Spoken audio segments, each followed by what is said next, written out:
bicep curl. Ang gamit ko rito, dumbbells. Ah, paano ba to?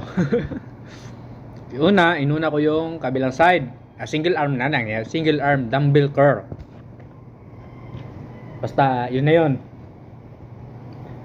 Kaya kailangan ko nang magsipag kaunti ng arms kasi nga, laging pinipintasan yung arms ko. Baka sakaling mag-improve. Sabi yun, hindi pa pala sigurado kasi baka sakali pa.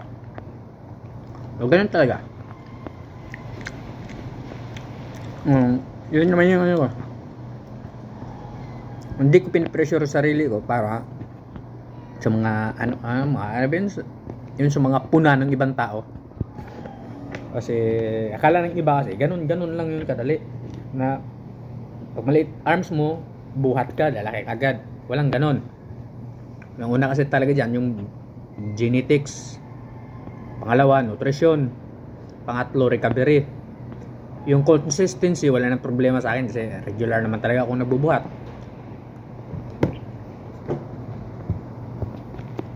Dito talaga magka-problema sa nutrition at saka recovery.